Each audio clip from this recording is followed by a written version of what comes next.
Amigos, ¿qué tal? Muy buenas noches, bienvenidos Entre Todos. Estaremos platicando del Sistema Nacional Anticorrupción. ¿Es posible en nuestro país combatir este flagelo? Quédese con nosotros, estaremos abordando varios aspectos de este tema.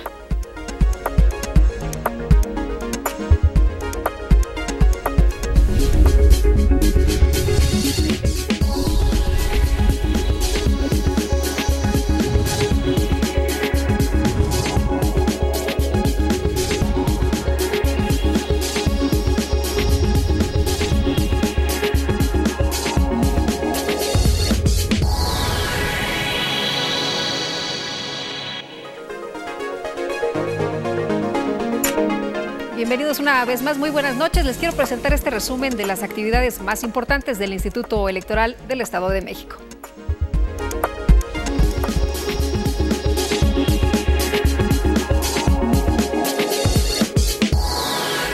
Y les informo que el Consejo General del Instituto Electoral del Estado de México realizó su 10ª sesión ordinaria y posteriormente la sesión número 56 extraordinaria, en las cuales dio cumplimiento en tiempo y forma a 2 resoluciones emitidas por el Tribunal Electoral del Estado de México, además de atender el acuerdo del recuento de votos emitido por el Tribunal Electoral del Estado de México y que involucró 4 casillas de la elección del Ayuntamiento de Otzolotepec.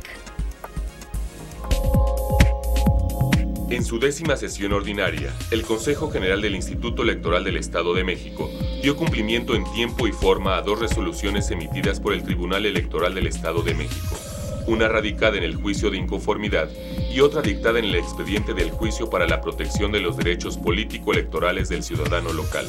Asimismo, el Consejo General del IEM aprobó el Programa Anual de Auditoría Interna, correspondiente al ejercicio 2016.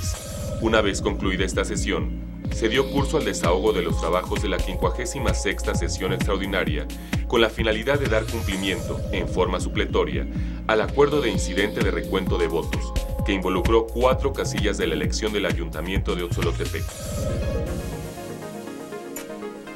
Bueno, y el IEM también promueve valores a través del 4º concurso de pintura infantil Pinceladas por la Democracia. Una vez que concluyó el plazo de este registro, inició, por cierto, la calificación de los trabajos y los resultados se van a publicar el 20 de noviembre de 2015 en la página de internet que usted conoce del instituto, que es www.iem.org.mx.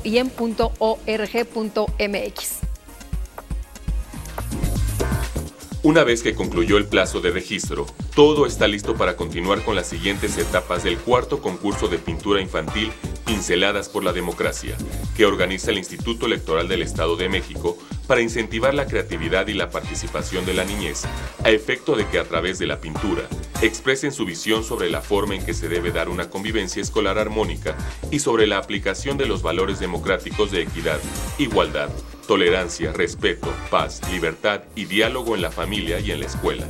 Los resultados se publicarán el 20 de noviembre de 2015 en la página de internet del instituto www.iem.org.mx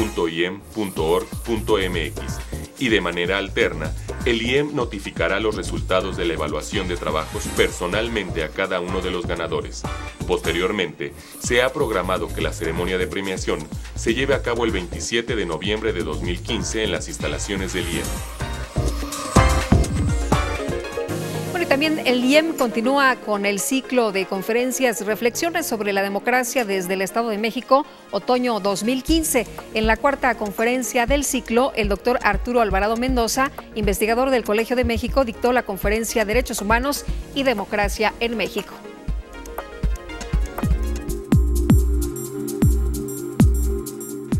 En materia de democracia y justicia, se vive una situación compleja en México, toda vez que existen vacíos legales y faltas de reglas para actuar por parte del Estado y de la sociedad. De ahí que el reto en nuestro país sea construir reglas claras y normas justas, mediante un pacto básico en derechos humanos, con las que podamos vivir y convivir, planteó el doctor Arturo Alvarado Mendoza, investigador del Colegio de México, Colmex, durante su participación en el ciclo de conferencias Reflexiones sobre la Democracia desde el Estado de México, otoño 2015, organizado por el Instituto Electoral del Estado de México, Durante la cuarta conferencia del ciclo, el consejero electoral Miguel Ángel García Hernández actuó como moderador y fue acompañado por el consejero electoral y presidente de la Comisión de Promoción y Difusión de la Cultura Política y Democrática del IEM, Gabriel Corona Armenta.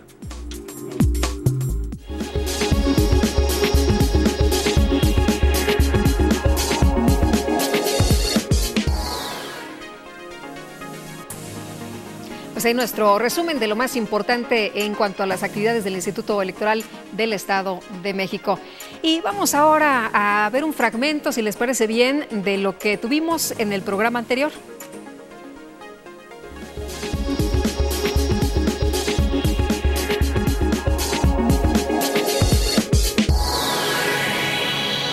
En nuestro programa anterior contamos con la participación del maestro Paul Valdés Cervantes, director de Parámetro Investigación y catedrático de la UAM, hablando sobre el déficit democrático, qué es, qué lo define, por qué es importante la confianza de la ciudadanía en la política y sus procesos.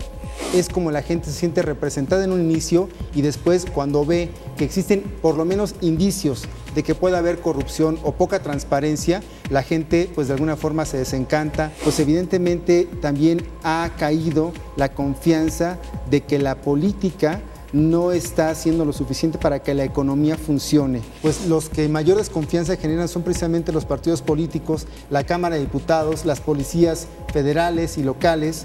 Y obviamente pues están hasta el último en las tablas, ¿no? Si tú revisas las tablas, siempre están los senadores, los diputados, la policía, están abajo. Parecen enemigos públicos en lugar de ser socios, amigos de la ciudadanía. O representantes de la ciudadanía. Así es. Y ese es el problema también. Si quieres ver el programa completo, te invito a que visites nuestra página www.iem.org.mx.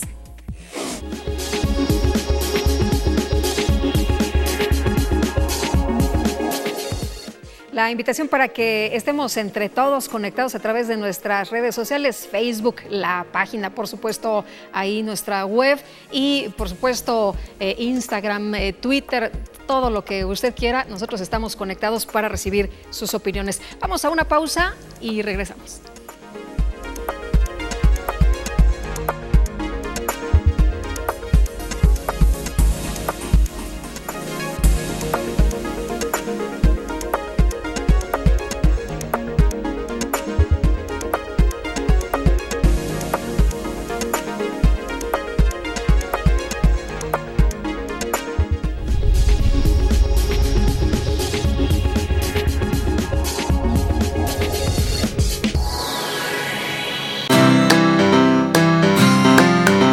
A ti que te tomaste el tiempo. A ti que participaste. A ti que nos diste tu confianza. A ti que te informaste para ejercer tu derecho. A ti que decidiste para hacer del 7 de junio un día especial. Y te diste un tiempo para el futuro de nuestro estado. A ti que votaste.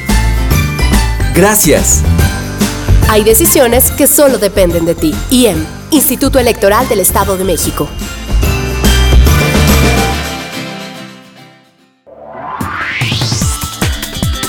Detrás de tu voto hay buenas noticias. Un programa del Instituto Electoral del Estado de México. Síguenos a través de www.ieem.org.mx y por Uniradio 99.7 FM. Todos los miércoles a las 13 horas. IEM, Instituto Electoral del Estado de México.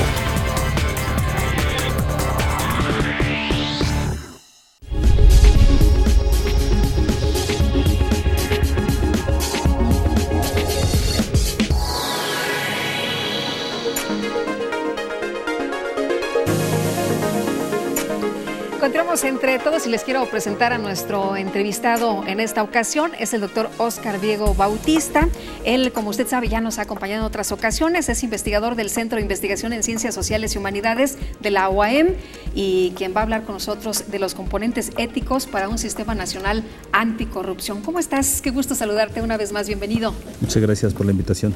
Oye, pues nos han vendido en diferentes ocasiones estos programas, estos proyectos que incluso con bombo y platillo, ¿no?, nos presentan para terminar con la corrupción en este país, que es uno de los flagelos, pues que más nos, nos amuelan, pero que más nos lastiman. Sí, efectivamente. Bueno, si hacemos un repaso histórico, el próximo 2021, es decir, en 6 años, vamos a cumplir 500 años de corrupción en México. Nada más. Son 5 siglos que han pesado mucho en nuestra cultura, en nuestra historia y que está presente. Y de alguna manera en los últimos años, pues esto ha aflorado ya a niveles pues terribles, ¿no? Pero dicen que no es un destino manifiesto, ¿no? Que las cosas se pueden cambiar, que a pesar de todas estas situaciones que se vienen presentando, pues la sociedad cada vez está más atenta de lo que ocurre. Hay sistemas de transparencia, hay rendición de cuentas, tenemos más herramientas, ¿no?, para combatir la corrupción. Claro, afortunadamente es un tema que en el que la sociedad ha presionado, porque bueno, ya se han visto muchas cosas, y de las cosas que se han visto creo que son la punta del iceberg, hay más cosas por ahí. Y esto ha dado pie a que el tema se ponga en debate, esto ha dado pie a que haya investigadores, a que se ponga diferentes medios, se enfoquen en esa temática. Y entonces, bueno, pues sí salen a la luz nuevos enfoques para combatir la corrupción. Al grado de que, bueno, pues se ha intentado crear un sistema nacional anticorrupción. En mayo pasado hubo un decreto ya por el presidente en donde, bueno, pues han salido los ejes para intentar conformar un sistema nacional anticorrupción, y a partir del mes de septiembre, con la nueva legislatura, bueno, pues ya a los legisladores les corresponderá diseñar, ver cuáles son las leyes secundarias reglamentarias para la operación de este Sistema Nacional Anticorrupción. ¿Qué es esto? ¿Cuáles son los ejes? ¿Cuáles son los 5 ejes que nos están proponiendo, que nos están planteando? Sí, bueno, el sistema se compone básicamente de 5 ejes. Uno es fortalecer la cooperación federal con los ámbitos locales, darle mayor autoridad o facultades a la Auditoría General de la Federación, ¿sí? También darle mayor responsabilidad a los poderes a los diferentes poderes públicos. Sí, se ha creado también la medida de crear un tribunal administrativo para intentar combatir este flagelo.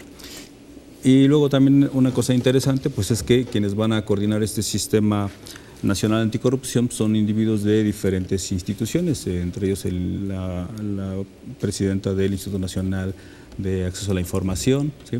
Gente también del Consejo de la Judicatura. Y ahí, bueno, pues es interesante porque de alguna manera, a diferencia en el pasado en que se creaban instituciones simplemente para esto, ahora es una red, digamos, de instituciones con materias afines para intentar crear este organismo que vaya a dirigir este Sistema Nacional Anticorrupción. De las últimas propuestas que tuvimos, aquella de que iban a agarrar a los peces gordos, de que todo iba a ser diferente, pero no prospera. ¿Qué pasa ahora? Nos dice, son 5 ejes, hay cosas importantes, pero ¿dónde está el pero de este nuevo Sistema Nacional Anticorrupción? Bien, dices bien. Hay un organismo de Naciones Unidas que ha dicho que México ocupa el 2º lugar a nivel mundial en impunidad. Y esto pues es grave, esto significa que los peces gordos siguen estando ahí y que no pasa nada, ¿no? Entonces sí hay que crear herramientas más prácticas para verdaderamente intentar frenar estos actos de corrupción. Y precisamente dentro de este Sistema Nacional de Corrupción, desde mi punto de vista, una de las cosas de las que carece es de instrumentos éticos de aplicación práctica. Es decir, el acto corrupto, diferentes estudiosos que han analizado la conducta de quienes practican o quienes realizan prácticas corruptas, dicen que, bueno, tiene que ver con su parte interna, ¿no? Y todos los mecanismos que estamos viendo en el Sistema Nacional Anticorrupción se orientan a la parte externa del ser humano, es decir, nos intentan desde fuera intentar controlarlo, pero se olvidan de la parte interna, y la parte interna es fundamental. Y la disciplina que se encarga del estudio de la conducta de los servidores públicos es la ética pública. Y en el Sistema Nacional Anticorrupción yo no veo así de una forma precisa y desarrollada y clara el tema de los instrumentos éticos de aplicación práctica, cosa que en otros países sí se ha desarrollado ampliamente. Oye, ¿por qué tenemos este 2º lugar en impunidad? ¿Por qué siempre en México se gana muy buenos lugares, pero es en cuestiones negativas? ¿Por qué no podemos ser como Finlandia, por ejemplo, que pues tiene niveles de corrupción? Sí tiene corrupción, pero tiene niveles de corrupción muy bajos. Tú has presentado un trabajo que hiciste, también pues inquieto por decir, a ver, ¿por qué en Finlandia son totalmente diferentes las cosas a nuestro país? ¿Qué están haciendo allá que no estamos haciendo aquí? 26 casos, dices, allá, y en México 200 millones de casos, 2 millones de casos de corrupción. Allá sí se castigan, por cierto, todos, y aquí tenemos total impunidad. Sí, a ver, me gustaría aprovechar tu comentario para hacer un pequeño comercial. En el Centro de Investigación tenemos una colección que se llama Cuadernos de Ética para los Servidores Públicos y hemos sacado 3 últimos números. El 18 que se llama Componentes para un Sistema Nacional Anticorrupción desde un enfoque ético. El 19 que es Medidas para Prevenir y Controlar la Corrupción, es el caso de Finlandia. Y bueno, el 20 que se llama Máximas Clásicas para Interiorizar la Ética. En el caso de Finlandia, por ejemplo, hemos hecho un estudio práctico. De hecho, bueno, tuve la oportunidad de trasladarme físicamente para hacer este estudio de campo, hacer entrevistas, hacer encuestas con gente del ámbito académico, con funcionarios públicos, con gente del ámbito legislativo, del Parlamento finlandés. Y algo bien interesante, cuando yo llegaba con mis encuestas, mis preguntas, decía, vamos a ver, ¿cómo está aquí el problema de la corrupción en Finlandia? Y la respuesta era, el problema, la corrupción aquí no es un problema. Y yo decía, bueno, a lo mejor esta persona es un poco, me quiere un poco apantallar, ¿no? Y entonces iba con otro y iba con la pregunta, ¿cuál es el problema o cómo está el problema de la corrupción en Finlandia? Y la respuesta era la misma, la corrupción aquí no es un problema. No tenemos este problema. Obviamente hay organismos que sí se dedican al estudio de la corrupción, pero hay toda una serie de mecanismos interesantes que son precisamente los instrumentos éticos de aplicación práctica, que son pilares para conformar un sistema ético integral para prevenir las prácticas corruptas. Y eso es lo que creo que hay que destacar, porque de alguna manera esos instrumentos éticos van orientados a la conducta del servidor público. Nosotros sabemos que año tras año, dentro de los informes de educación, el informe PISA que realiza la Organización para la Cooperación y el Desarrollo Económico, precisamente Finlandia siempre ocupa los primeros lugares. Y eso habla de que tienen un nivel alto en educación y valores. Y entonces desde la política de Estado le dan prioridad a los valores, le dan prioridad a la educación. Y esto hace que, bueno, pues de la sociedad surgen los cuadros que van a nutrir a los servidores públicos. Y luego tienen estos instrumentos éticos que de alguna manera fortalecen esos valores, el espíritu de servicio, que es el bien interno de todo servidor público, lo tienen bien metido. Entonces, cuando alguien les intenta sobornar, se indignan. Claro. ¿Cómo me quieres sobornar? O sea, ¿qué te pasa? ¿No? Dicen. Pero obviamente eso es todo, para llegar a esa conducta está acompañado de todo un andamiaje que hace que el individuo tenga honor, integridad, dignidad. ¿Cómo nos cambiamos esa cultura? ¿Cómo cambiamos ese chip para que efectivamente haya valores y haya esta ética pública y esta educación desde que están los niños en el kinder, en la primaria? Sí, bueno, a ver, el problema del combatir la corrupción es complejo. Como ya decía, por un lado arrastramos un peso de 5 siglos que ha hecho que, bueno, la corrupción en este tiempo se ha desarrollado de múltiples formas. Incluso hay gente que se dedica al estudio de la corrupción para fomentarla, hacen apología de la corrupción, y esto pues lo tenemos bien metido en nuestra sociedad. Entonces, intentar cambiar toda esta cultura de la corrupción pues no es fácil, pero tampoco creo que hay varitas mágicas como para solucionarlo. Se requiere precisamente, por un lado, de tener una claridad sobre la complejidad de este problema. ¿A qué me refiero con esto? Hay una frase muy simbólica de un autor estadounidense, un científico que ya murió, que decía, no es que no puedan ver la solución, es que ni siquiera pueden ver el problema. Y el problema de la corrupción tiene tantas aristas que de repente, a veces si viene, quizás voy a frivolizar un poco con algunas profesiones, un jurista dirá, pues unas más leyes anticorrupción. más sanciones, más del... Pues con un decreto anticorrupción se va a combatir. Pero ya vimos pues que no, ya vimos claro que hay muchas leyes y que de todas maneras la corrupción sigue al tope. Claro, vendrá después un economista y dirá, bueno, es un problema de dinero, o sea, a lo mejor los servidores públicos ganan poquito, hay que subirles el sueldo. Pues hay muchos que, como tú dices en el libro, ganan mucho y siguen robando. Entonces, estamos viendo que el problema no es para ahí, pero sí es necesario ver los diferentes enfoques, ¿sí? De las diferentes disciplinas para conformar un equipo pluridisciplinario e intentar percibir la complejidad de la corrupción. Luego entonces ya podríamos tener un panorama global y entonces poder ya intentar crear una estrategia para la corrupción. Y esto lo hay. Hay gente que dice, bueno, pues no hay salida a la corrupción. La historia demuestra, y en el presente también existen casos prácticos en diferentes países que han tenido niveles de corrupción exorbitantes, pero que cuando han querido lo han frenado, lo han controlado. O sea, falta voluntad política en realidad. Bueno, voluntad política, ética en la ciudadanía, son varias cosas. O sea, no nada más los corruptos son los políticos, ni los funcionarios. No, ¿La corrupción somos todos? Bueno, eso fue una Creo frase, que no, ¿no? Eso fue una frase, un eslogan político incluso en otra época de gobierno. No, la corrupción no somos todos, afortunadamente. Hay gente que no es corrupta. En el servicio público hay gente digna de admirar, hay gente de honor, con principios, gente loable. Afortunadamente no todos son corruptos. Pero sí está expandida mucha la corrupción, ¿no? Está en los tres sectores de la sociedad, en el sector público, en el sector privado, en el sector social. Existe también en los diferentes niveles de gobierno, a nivel federal, estatal, municipal, ¿sí? Existe en los diferentes sectores de la administración pública, en vivienda, medio ambiente, comunicaciones, transporte, carreteras, etc. Entonces sí hay datos, indicios de que esto se ha expandido y precisamente por eso necesitamos crear una red de instrumentos éticos de aplicación práctica que lleguen a todos los ámbitos de Oye, pero gobierno. Un corruptazo que ahorita esté en funciones, ¿cómo le cambias? ¿Cómo le dices, a ver, ¿sabes qué? Ya no vas a hacer las mismas actividades que vienes desarrollando. ¿Cómo se transforma todo?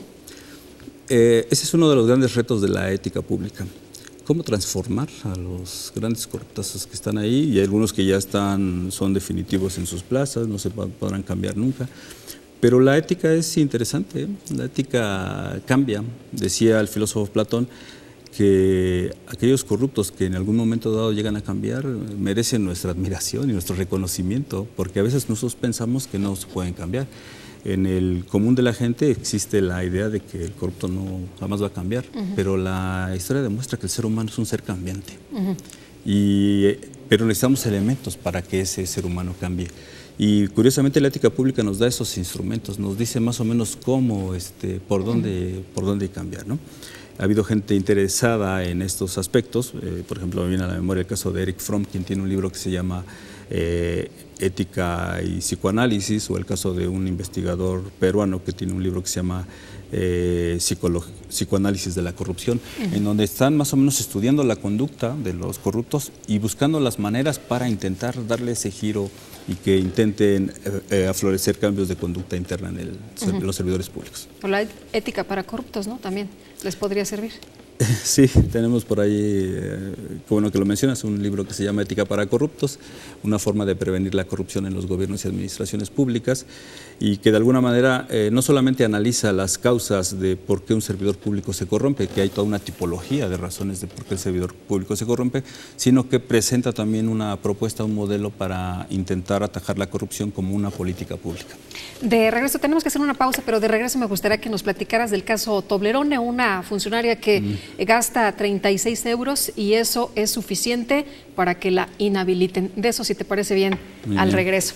Vamos a unos mensajes y enseguida estamos con usted. La invitación para que se quede con nosotros.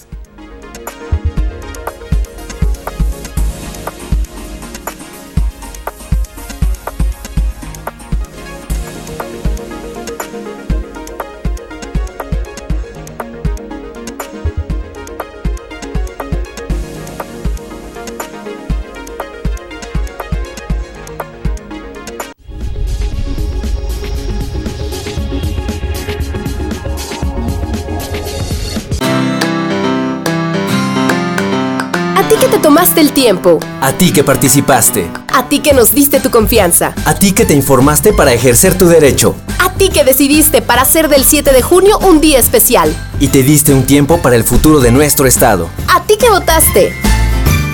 Gracias. Hay decisiones que solo dependen de ti. IEM, Instituto Electoral del Estado de México.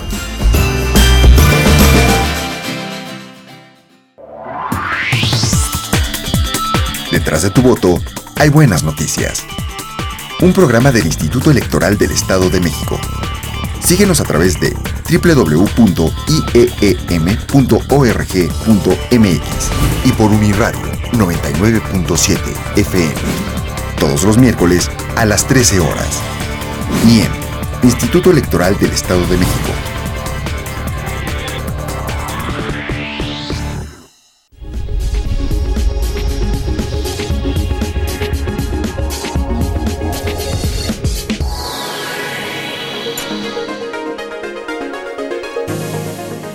De regreso y seguimos aquí en esta conversación sobre la corrupción con el doctor Óscar Diego Bautista, a quien le preguntamos antes de esta pausa sobre el tema Toblerone. ¿Nos platicas de este caso? Sí, es un caso muy interesante. Es el caso de una ministra en Finlandia que sale del trabajo, va rumbo a su casa. Y en el camino se detiene a hacer unas compras y compra dos chocolates Toblerone. Pero ¿qué pasa? Que paga con la tarjeta del Estado. Y entonces esto se dio a conocer y fue motivo para que renunciara a su cargo público. ¿Cuánto se gastó? 36 euros. 36 euros, con 12 centavos. Me acuerdo muy bien de la cifra que mencionas en el libro. Pero no es el hecho. Fíjate que yo estuve preguntando a algunas personas, oye, ¿cómo ves? Fíjate que yo no conocía este caso, el caso de Toblerone. Incluso esta señora quería ser primer ministro, no la dejaron, la inhabilitan durante 10 años. Claro. Y preguntaba, ¿y por 35 euros con 12 centavos? O sea, ¿tan poquito? Pero no es la cantidad, es el hecho. Sí. Hay otro caso similar, esa fue ya de una ministra en un cargo público, incluso también es similar, pero creo que todavía tiene un plus, porque ella igual sale del trabajo, hace unas compras, llega a su casa y ella sola se da cuenta de que pagó con la tarjeta del Estado. Nadie la vio, nadie dijo nada, y ella al día siguiente va y presenta su renuncia y dice... y le dicen, ¿por qué tu renuncia? Dice, porque me siento indigna porque he abusado de la confianza de la ciudadanía, de la comunidad. No soy digna de ocupar un cargo público. Pues digno de mencionar sin duda alguna. Oye, y además la gente dice, oye, estoy pagando de mis impuestos, estoy pagando para seguridad, estoy pagando para educación, no para que tú te compres un chocolate o para que tú te compres algo en el súper, ¿no? Claro. Precisamente, hay, digamos que dentro de las múltiples causas de por qué un servidor público se corrompe, dentro de las causas internas hay 5 razones. Una es la codicia, la avaricia, esa es otra, el anhelo de poder es un tercer elemento, y el cuarto, que de alguna manera sistematiza estos 3, es la vacuidad en el ser humano, esta ausencia de valores éticos que hace que haya un vacío en el ser humano. Y entonces ese vacío lo tienes que llenar con cosas externas, materiales, bienes, recursos, lujos, placeres. Y la quinta causa, que de alguna manera también sería como la suma de todas las anteriores, para los estudiosos de la teoría política en la antigüedad, era la ignorancia humana en materia de valores éticos. Precisamente cuando desconocemos cuál es el sentido de la vida, cuál es el sentido de la pertenencia, cuál es el bien interno de un servidor público, pues pasa lo que pasa. Claro. Y entonces tenemos ahí un déficit de los perfiles de los servidores públicos en el caso de México. Como este programa es entre todos, vamos a escuchar la voz de nuestros amigos. Adelante.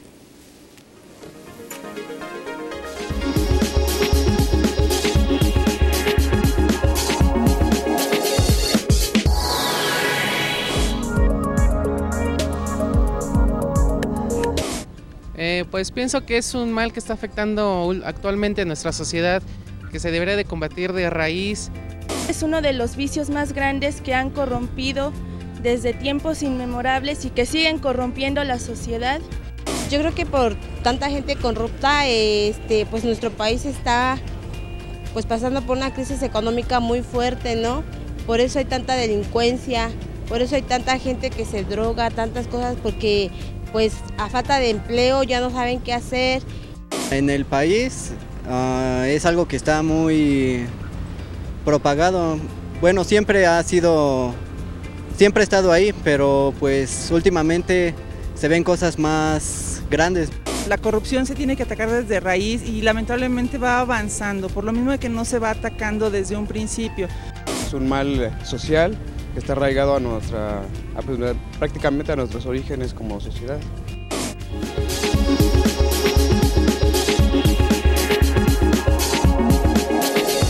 Pues ahí las opiniones que enriquecen este espacio. Muchas gracias a usted que colabora entre todos. Y bueno, preguntarte sobre estos componentes para un enfoque ético. Hablas de que deben existir agentes éticos, auditorías éticas, valores, en fin. Sí, a ver, cuando hablamos de componentes éticos para un sistema nacional anticorrupción, pues aquí hay cosas ya hechas en otros países. Por ejemplo, un primer elemento es crear un consejo ético. Y ese consejo ético tiene que estar integrado por personas que tengan, por un lado, una conducta intachable, ¿sí? Que sean probas, ¿sí? Que sean personas íntegras, ¿sí? Que tengan un prestigio que les respalde y obviamente que sepan cómo estructurar una política en ética pública, porque ese consejo ético va a ser el cerebro precisamente de este modelo para intentar crear políticas anticorrupción. Después de este componente viene otro componente fundamental, que es la oficina ética de gobierno. O sea, necesitamos un lugar, necesitamos un espacio, necesitamos un cuartel general donde se va a trabajar para realizar las acciones que se requieren, ¿no? Dentro de esas acciones se requiere, por un lado, una ley en ética pública, cosa que no tenemos, ¿sí? Se requiere también códigos de gobierno, ¿sí? Nosotros ahí apenas estamos generando algunos, pero yo desde mi punto de vista todavía están un poco débiles, frágiles. Yo creo que hay que consolidar unos códigos que sean sólidos y que tengan mayor profundidad. Y después esos códigos, pues tú sabes que muchas veces se crea una ley, se crea una obra y pues se archivan, quedan ahí, ¿no? Entonces se requiere ahí la participación de agentes éticos, de especialistas en ética pública que se dediquen a transmitir esos valores a cada uno de los funcionarios públicos. Y bueno, pues en nuestro país tenemos millones de servidores públicos.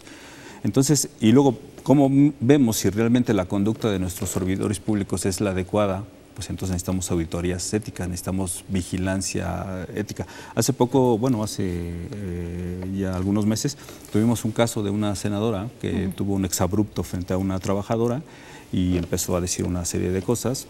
Esta actitud de esta servidora pública en otros países al día siguiente ya no está en ese cargo, ¿no? Sí. Y con nosotros, bueno, pues pasan esas cosas a diario, soberbia, prepotencia, insolencia, etcétera, hacia la ciudadanía y no pasa nada. Y eso pues es grave.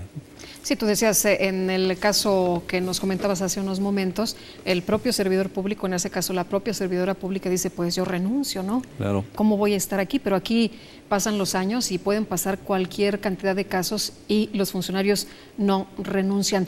En el caso de los regalos, por ejemplo, ahí sabemos que hay gente que para tratar de tener un favor, porque no es un asunto de que no, a mí no me tienes que traer nada, ¿no? Es mi obligación, yo soy un servidor público como en Finlandia, ¿no? Y mi obligación es claro, pues hacer este trámite. Sí, el tema de los regalos es algo muy polémico. Miren, en otros países está estrictamente prohibido cualquier tipo de regalo. Una pluma, unos aretes, un pin, ya influye en la conducta del servidor público.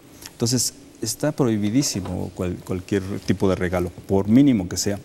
Yo recuerdo una anécdota, yo tenía la fortuna de escribir para la revista de las Cortes Generales del Congreso de los Diputados en España, y entonces había una persona con la que estábamos en contacto sin conocernos, era muy amable, etcétera, y entonces un día que vine a México se me ocurrió llevar un presente, un búho de barro de Metepec, como una artesanía, como, no sé, una forma de apreciación, de gratitud hacia esta persona.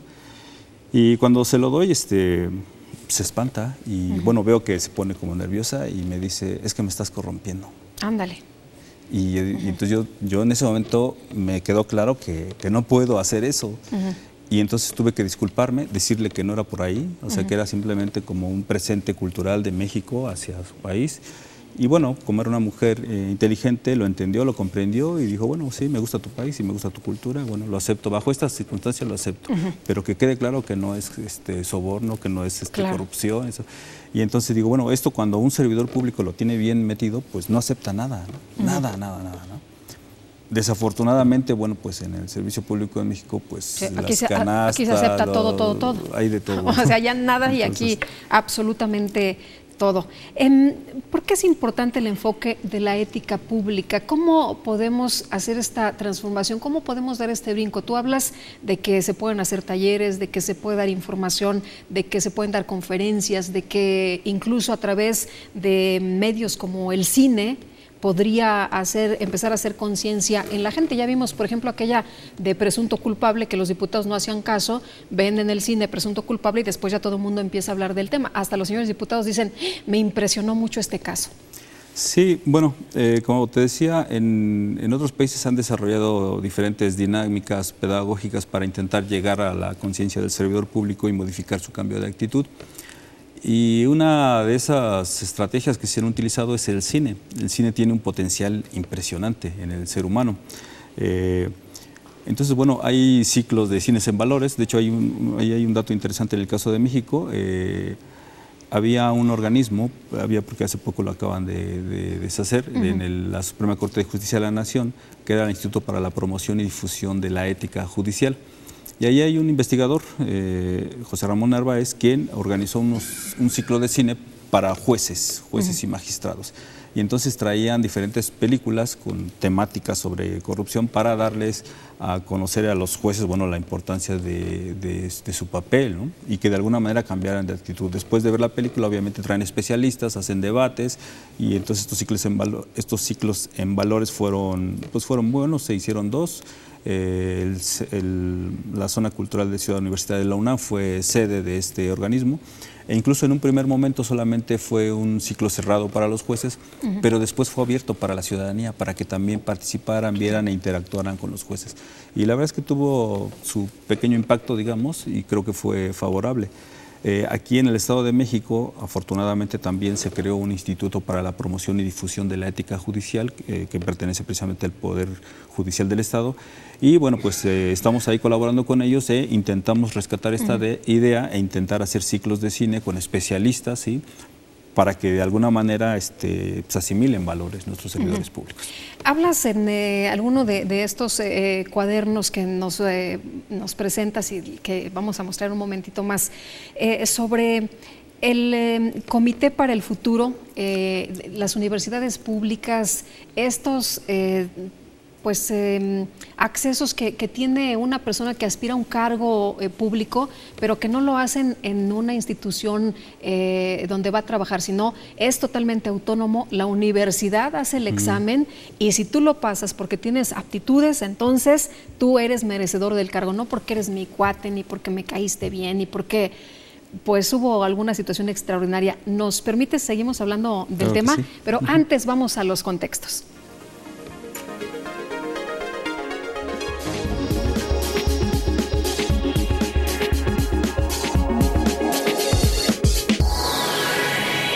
En el libro Redes Sociales, comprender y dominar las nuevas herramientas de comunicación, el autor nos hace un excelente estudio sobre la importancia de las redes sociales. En la primera parte desarrolla fundamentalmente una teoría acerca de las redes sociales y su evolución. Aborda esta temática como un medio más de comunicación social. Es un texto que trata de explicar fundamentalmente la importancia de las redes sociales en el siglo XXI. Incluso lo señala como una revolución tecnológica que va a permitir a la nueva sociedad, a la sociedad actual, interactuar en diferentes ámbitos. Es un texto muy innovador, actual, toca y se enfoca en temáticas fundamentales como las que estamos señalando.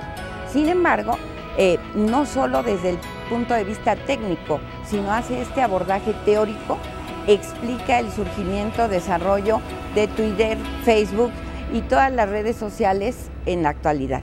Estamos realmente analizando un fenómeno que es de gran importancia, que ha tenido trascendencia mundial, digamos, y que es muy recomendable para todos los estudiosos de la comunicación, la sociología, ciencia política, administración pública y, por supuesto, para poder comprenderlo al público general interesado en conocer un poquito más sobre las redes sociales.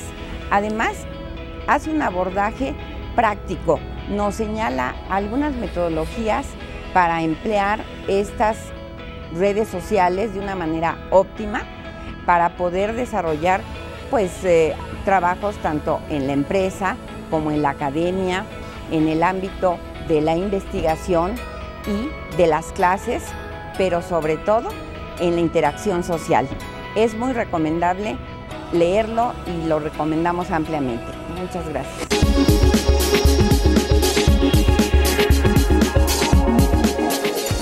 Pues ya sabe usted que aquí nos gustan también los libros y que estamos conectados a través de todas las redes donde usted se puede comunicar con nosotros. Vamos a una pausa y enseguida estamos de regreso.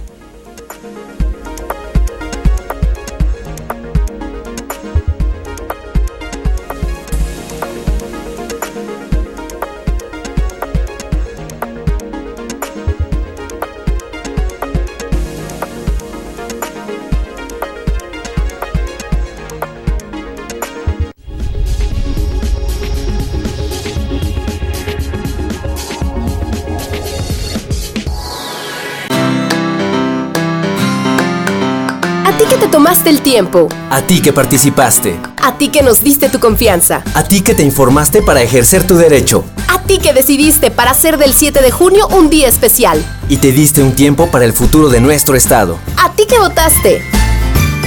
Gracias. Hay decisiones que solo dependen de ti. IEM, Instituto Electoral del Estado de México.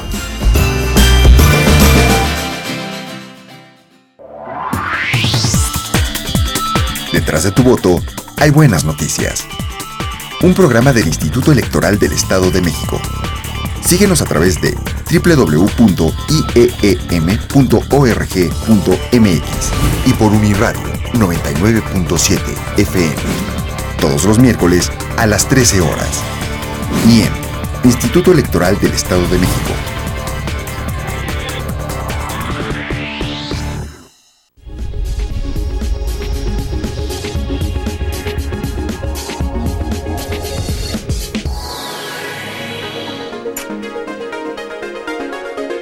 Estamos de regreso entre todos y su voz aquí es importante, así que vamos a escucharla.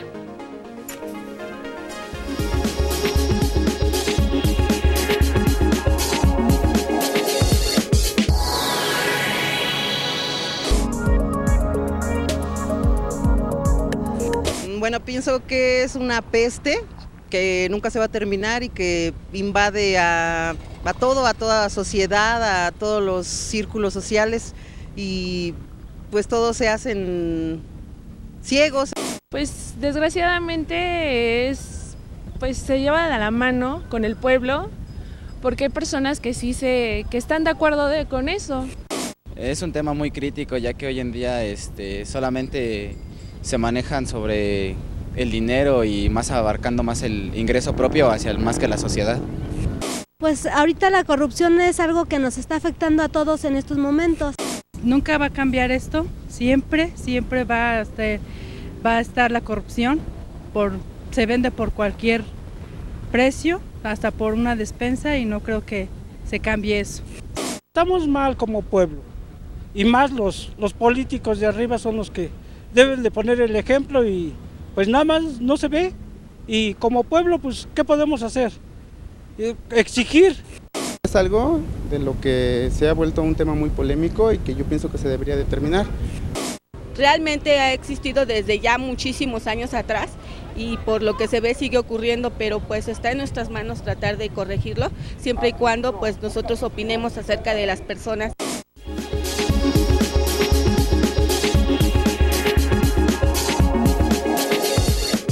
Pues interesante lo que piensan nuestros amigos del auditorio acerca del tema de la corrupción. Y nos quedamos en varios asuntos que me parecen a mí muy importantes, que se rescatan precisamente de estos cuadernos, que son este Comité para el Futuro, que tú mencionas también en uno de ellos.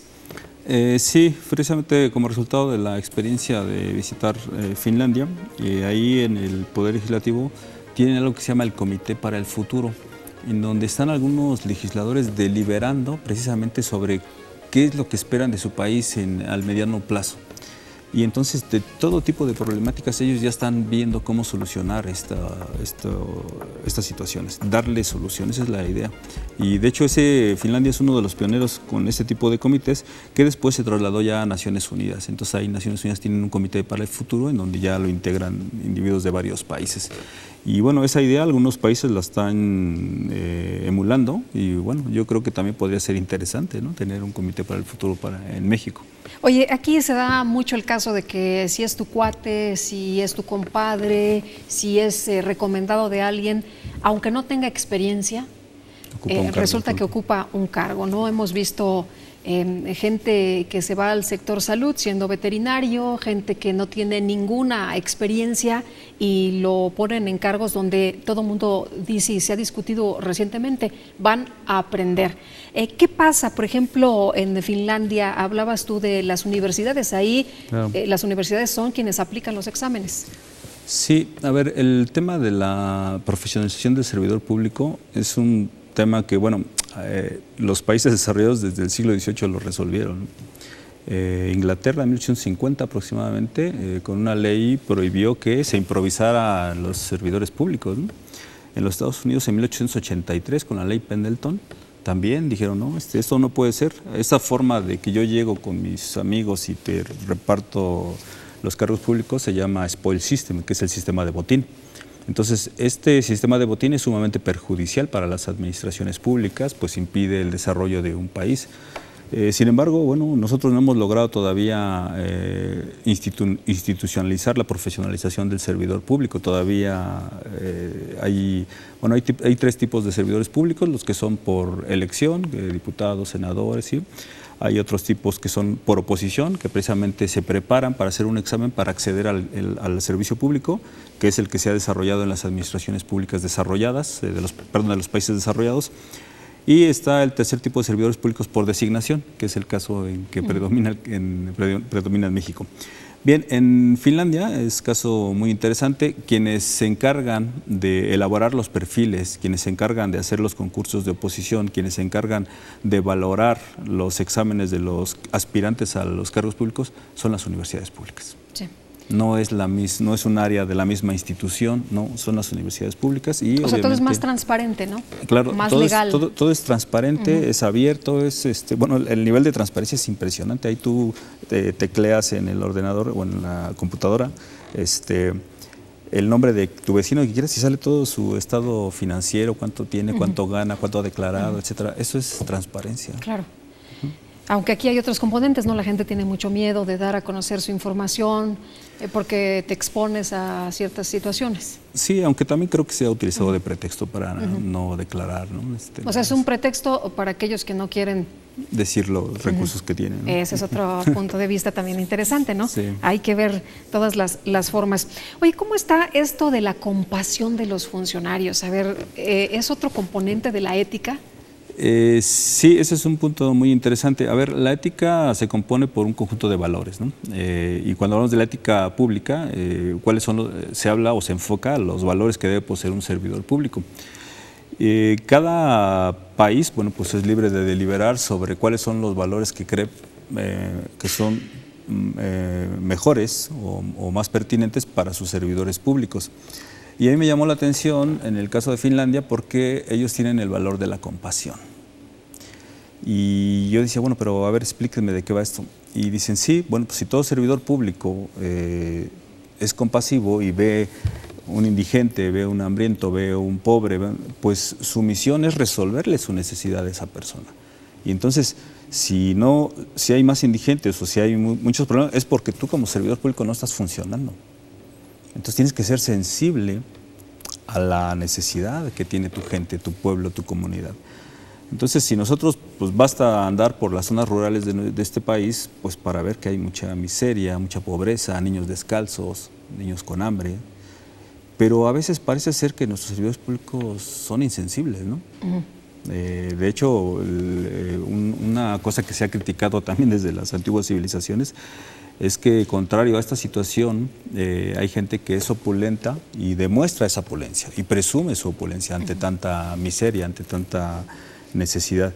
Y esas cosas pues son conductas pues no idóneas, ¿no? ¿Cómo le hacemos para que alguien que sabe de corrupción lo denuncie? Porque también hablas tú de un sistema de protección para las personas que denuncian. Sí, el tema de la denuncia es importante. Lo que pasa es que para ello es todo un proceso, ¿no? Para que haya un aumento de denuncia tiene que haber confianza. Y tiene que haber confianza en las instituciones, tienen que haber instituciones que realmente funcionen, tiene que haber mecanismos para acceder a las denuncias y obviamente el denunciante tiene que sentirse seguro de que no va a pasar nada si denuncia. Pero en un ambiente donde hay miedo, donde a lo mejor se te revierte el hecho de que denuncies, pues ahí no va a fructiferar la cultura de la denuncia. Al contrario, podemos decir sí, denuncien, pero nadie va a denunciar. Entonces ahí hay que crear también esa cultura de la denuncia, pero sobre todo generando confianza, ¿no? Ahora, tú al principio de uno de los cuadernos hablas de que la corrupción es el monstruo de 20,000 cabezas. Si le cortas una, igual vuelven a salir otras. ¿Cómo se puede erradicar de raíz este problema? ¿En qué momento podemos empezar? Y no es un destino del que no nos podamos salvar los mexicanos, que es la esperanza que tú planteas aquí. O sea, no es para siempre. Sí, bueno, ahí retomo una alegoría de la mitología, que es la hidra de 7 cabezas, en donde precisamente es un monstruo marítimo con muchas cabezas, y se dice que aquellos que querían combatirlo le cortabas una cabeza y 2 nuevas cabezas le salían, ¿no? Entonces era un monstruo terrible, ¿no? Hasta que llegó Hércules y se enfrenta al monstruo y acaba con el monstruo, ¿no? Entonces, de alguna manera, el final feliz es la esperanza de que sí se puede, ¿no? La corrupción es un monstruo de muchas cabezas, tiene muchas aristas y se requiere obviamente de mucha visión, y decíamos hace rato, alejarse un poquito para comprender el problema e intentar irla frenando, crear una red, precisamente ir tejiendo esa red para poder aspirar a controlar a este monstruo, ¿no? Una cosa que creo que es básico señalar es que la corrupción no se puede erradicar. En ninguna parte del mundo se ha erradicado la corrupción, ni en Finlandia, ¿no? Ni en ninguna época de la historia. No, la corrupción es algo latente, siempre va a estar ahí, pero es algo que sí se puede controlar, dominar, tener ahí mínima y dejar o impedir que crezca, ¿no? Y digo esto porque de repente luego surgen los demagogos por ahí que dicen yo voy a erradicar la corrupción, ¿no? Conmigo ningún acto corrupto, ¿no? O sea, eso ni Superman, ¿no? O sea, el que nos diga eso nos está mintiendo. Exacto. Entonces, lo que sí podemos decir, y esto ya sería más creíble, es yo voy a intentar traer gente especialista, investigadores, ideas, crear una red, un sistema para intentar controlar la corrupción, ¿no? Y como te decía hace rato, la historia en el pasado demuestra que los países que han querido, la historia y en el presente, los países que han querido combatir la corrupción, claro que la han controlado. O sea, sí se puede. Sí se puede. No, afortunadamente no es algo, y además, déjame decirte esto, que yo he escuchado investigadores serios, intelectuales, que en un afán, no sé, de frustración, dicen que esto no tiene solución. Sí tiene solución, y sí se puede. Pues me parece muy bien. Oye, nuestros amigos que ya nos están preguntando a través de nuestras redes sociales dónde pueden conseguir estos cuadernos, ¿cómo le pueden hacer físicamente y también en internet, tengo entendido, ¿no? Sí. Online. A ver, nosotros como investigadores, pues nuestro fin no es el lucro, no estamos vendiendo los materiales, los ponemos a disposición de la comunidad académica, los ciudadanos, los políticos, todos aquellos interesados en esta problemática. Entonces están en internet, son de acceso gratuito, están en la siguiente página, www.contraloriadelpoderlegislativo.gov.mx. Ahí se pueden descargar de forma gratuita. Y para aquellos amantes del papel, de lo físico, de tener yo me cuento entre ellos, de tener un físico, pues a ver, dado que es una edición cerrada o que es del Poder Legislativo, pero bueno, si se acercan al Centro de Investigación, en donde yo laboro, que es el Centro de Investigación en Ciencias Sociales y Humanidades, pues yo les podría facilitar algún ejemplar de forma Aquí gratuita. puede uno subrayar y puede uno poner algunas anotaciones, y para los chavos que les gusta todo lo de redes y ya todo lo tecnológico online, pues ahí está súper bien. Doctor, te agradezco mucho que hayas estado con nosotros una vez más hablando de este tema que es sumamente importante, y bueno, aquí están ya los cuadernos para que usted los pueda leer. Están muy accesibles, a mí me gustaron muchísimo, se leen rápido, muy amenos, muy fáciles, ¿no? Esa es la idea del nombre de cuaderno, precisamente eso, significa eso, hacerlos sencillos, accesibles, digeribles, le ponemos una portada con monitos para que sean atractivos. Para que nos llame la atención. Y obviamente pero obviamente tiene un conocimiento profundo, hay una bibliografía especializada para aquellos que quieran ahondar más en la temática. Muy bien, muchísimas gracias por haber estado con nosotros aquí Entre Todos esta noche. Pues gracias por la oportunidad de estar en tu programa. Y muchas gracias también a usted por habernos acompañado. En nombre de todo este equipo de TV Mexiquense, le agradezco, le deseo que tenga muy buena semana, buenas noches, que la pase bien.